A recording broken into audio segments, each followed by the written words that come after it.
one and all, to the Revolutionary Wrestling Podcast for round 2 of the Wine Off, White Wine Edition. I am your King of Extreme, Phil KOE, joined by my lovely broadcast partners, the Huntress, Nurse Ratchet, and making her debut, Poison Dawn. I like it. So, she is here as a special guest judge, if you will, to see who's going to win this round of white wine competition as we compete for an incredibly prized, coveted possession. There's the baseball diamond, there's the Hope diamond, there's the gold of Fort Knox, and then there is the golden bottle. Yes, an empty bottle of Stella Gold. Yes. So we will see at the end of this 3-round competition who will hold this coveted prize. So that's why we dive deep into the second round here. Yes. So, ladies, I'll let you pick which one we start with. We've got a Chardonnay Stag's Leap wine cellar from Napa Valley, 2016.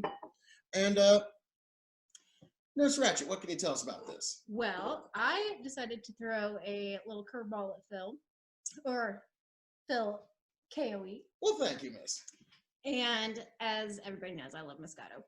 He thought he had me pegged and thought I was going to bring a Moscato. I decided to change it up a little bit, and I'm going to bring some Nebraska white wine, James Arthur, Two Brothers. James Arthur Vineyard, pretty much the top level Nebraska vineyard. Oh yeah, that's a powerful competition there. So we got Nebraska against California. This is you did throw me a curveball here, miss. I mean, as a proud Nebraska boy, this is gonna be tough. So, ladies, which one would you like to start in with? Start with the Chardonnay. Chardonnay. Agreed. All right.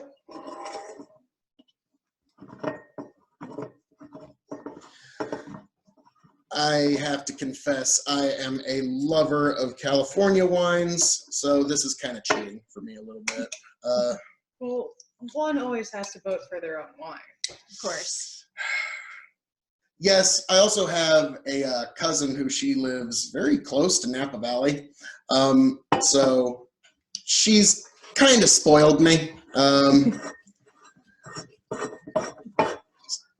I'm excited to try this one either way it goes. Yeah, I'll be honest. This is going to be a bottle I'm going to enjoy well past this competition.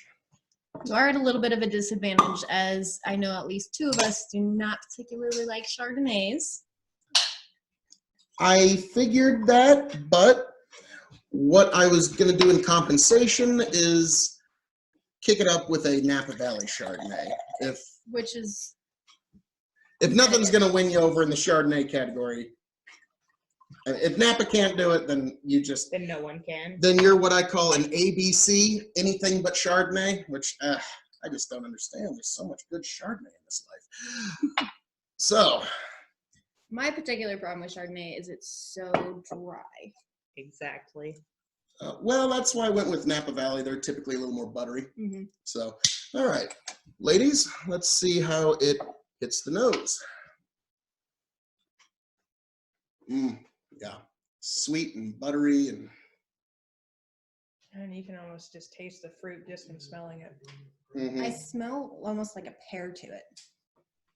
There is orchard fruit there, but yeah, I'm not sure which one, but I think now that you said pear, my adoring public, they follow me everywhere, folks. What can I say? Well, folks, let's hit the palate, see how it hits there.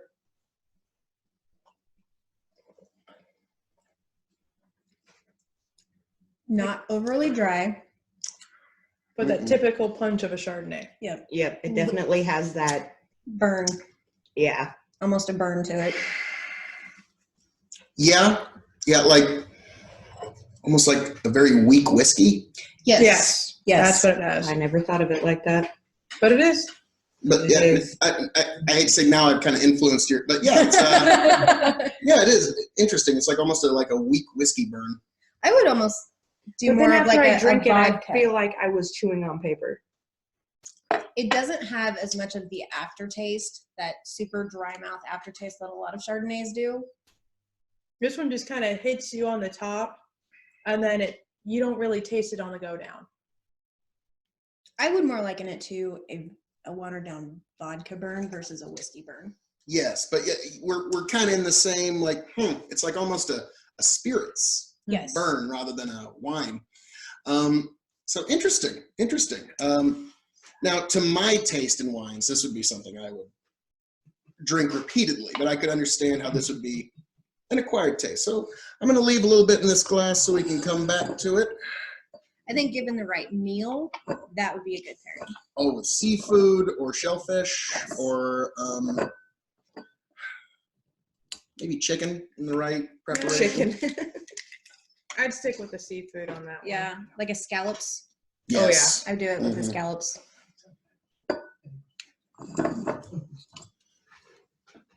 I wouldn't trust it with anything else as far as food-wise. Yeah, but it got the right cheese, though. Especially being a California wine, a lot of like the off the coast seafood places, they actually serve a lot of Chardonnay for that very reason. It's a nice pairing. Yeah. That and they got a bunch of Chardonnay in it. Well, right. I mean, the seafood's easy to come by. Right away, you can already tell the difference in color. Yep. Got a much paler look to it. This just looks like water. Heavy aluminum. And which one did I pour for you previously? Okay. I had to keep drinking it. I needed to know. Deeper exploration, as we Yes. call it around here. So I wish we could show it a little bit better Two on the color brothers. difference. The Chardonnay has more of an amber to it. Yes. Yes, it's more of a honey color in the Chardonnay. Mm-hmm. This is more of a Water. clear, waterish, like champagne-ish. Yeah. Let's see at its nose. Almost no smell to it. Very Very little. neutral. But yeah, there's a calm sweetness to it from the grape. That's about it. Yeah. So yeah, it hits the palate. This will be interesting. Not overly sweet. Wow, that's smooth. I would drink this every day. This is This is a come home from a long day at work and drink. Sit down and drink the whole bottle. I was gonna say a class, but Or I was sure. about to say, well, this slides down so easy that yes, it's not confrontational to the palate at all. It's It could easily be a whole bottle and not know it. Yep. I wouldn't probably go more than one. It's got just a tiny bit of a bite to it. Not a lot. But it's not that harsh bite. Yeah. this is a very subtle wine. I'm gonna say that it's, I mean, almost dangerous. Like, because you could, this slides down a little too easy. I mean, these are my first 2 drinks of the day. I'll just wait until the pink. That will be a fun challenge. Yeah, this one just slides down with no problem. What is the alcohol content, do they say? Because sometimes with these Nebraska wines, they sometimes don't even report what the alcohol content is on the bottle, which I'm quite shocked. I think we ran into that with our first wine review that we did. Yes. And yeah, this one does not, which not a ding on the wine at all. It's just, in my opinion, the bottle, that's the contract with the consumer. So I think it should have the alcohol by volume on it. But beyond that, all right, ladies, we're going to go down the line. Obviously, Nurse Ratchet, you and I have some self-interest involved going We after do. this amazing prize. I But- am curious to see how much of a contender you think this one is. Yeah, we shall get to that. Huntress, I'm going back and forth between you. That's a good sign for me. Yeah. Me personally, I will have to pick Two Brothers. It's just a cleaner, more neutral wine. Poison Dawn, what's your vote? I'm going with the Two Brothers. Two Brothers. Oh my. Well, Nurse Ratchet, it looks like you have won the day. And also, James Arthur Vineyards. Goodness gracious, folks. They have a white wine that is, you've seen it. You've seen it with your own eyes, heard it with your own ears. You were here for it. You were there for the day when Nebraska wine beat out Napa Valley Chardonnay. So, I'm speechless and actually quite pleasantly surprised. And as I'm known to say around here, all that being said, this is the Revolutionary Wrestling Podcast. Ladies, send us off. Like, Share. subscribe. Check us out all over the internet, folks.